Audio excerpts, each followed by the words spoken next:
I'm very pleased to announce our first quarterly results for FY17, and I'm pleased to announce that we've had a very strong set of numbers this fiscal. Our revenues have grown at a consolidated level by 11% to 952 crores. Net profit grew by 17% to rupees 147 crores, and EBITDA was up 15% at 271 crores. We have actually delivered a very, very strong EBITDA margin at 28%, and I think this demonstrates the quality of our earnings this quarter. Before I really get into numbers, I'd also like to allude to some of the important highlights this quarter. We have announced our regulatory submission to EMA, or the European Medical Agency, for our medicines agency for our pegfilgrastim, the first biosimilar dossier that we've submitted for marketing authorization. This is a very important milestone event for us at Biocon.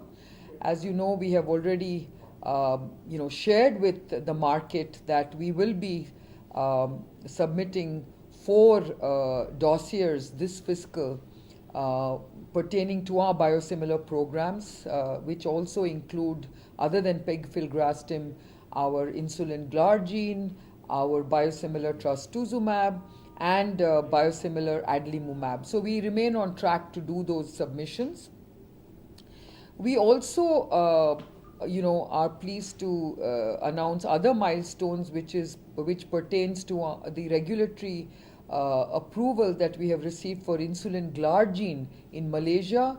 We have also received approval for our CGMP facility for insulins in Malaysia, which now sets us up to basically supply insulins from the Malaysian facility for Malaysian tenders and to other markets that which we can address with our insulin production from Malaysia.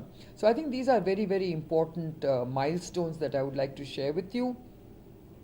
Apart from that, I think I would also like to state that starting Q1 this fiscal, we have started reporting our numbers as per INDAS or INDAS, the new accounting standards. And what we are doing is really to basically, for the sake of ease, report both in INGAP as well as INDAS for the next 4 quarters, so that there is a smooth transitioning from INGAP to INDAS to really make people understand how the earnings of the company are being seamlessly now moving to the INDAS system. I would also like to therefore also report that starting this quarter, we are also coming out with a new segmental reporting that basically allows analysts and investors to better understand our business based on small molecules, which includes both APIs and our generics formulation business, including ANDAs. We will be reporting our biologics business, which includes our biosimilar insulins, biosimilar biologics, as well as our novel biologics. And then we have our branded formulations business, which includes India branded formulations and ex-India branded formulations, which at this time is largely our UAE business. And then, of course, we have our research services business in the consolidated accounts, which largely pertains to Syngene's business, as consolidated at after excluding the minority interest calculations. Now, Biologics actually has shown a stellar performance of 53% growth this quarter, and this is comparing like for like last year versus this year, largely on account of our very, very strong growth of biosimilars, insulins and biologics, largely trastuzumab, in emerging markets. We expect all our business verticals to deliver strong growth this year, and this has been demonstrated in this first quarter.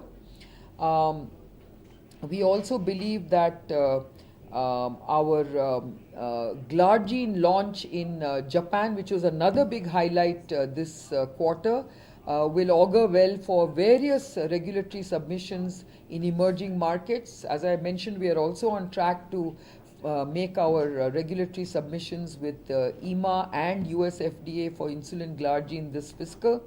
So we are very excited with the fact that we are doing very well in terms of delivering on our strategy for biosimilars. Small molecules saw a good performance this quarter. The small molecules business grew 9% and delivered 357 crores at a top line. We have made several regulatory filings this quarter, and in terms of our ANDAs also, we are on track to file a few more ANDAs this fiscal. Our novel programs had one highlight, which was the fact that our partner Quark received a regulatory approval to conduct clinical trials as a part of the global clinical trials for its molecule QPI 1007 for Nion, which is an optic disease, ophthalmology disease, for which we believe this trial is extremely important, and this is a part of a phase 2, phase 3 global clinical trial. So we expect those clinical trials to start in India quite soon. In terms of our research services business, they delivered an 18% growth and 263 crores of top line, and they've had a very robust EBITDA and PAT as well. So I think overall we've had a very, very strong quarter, and we expect to have a very good year based on these initial numbers. And we are very confident that all our businesses will deliver strong performance over the coming quarters.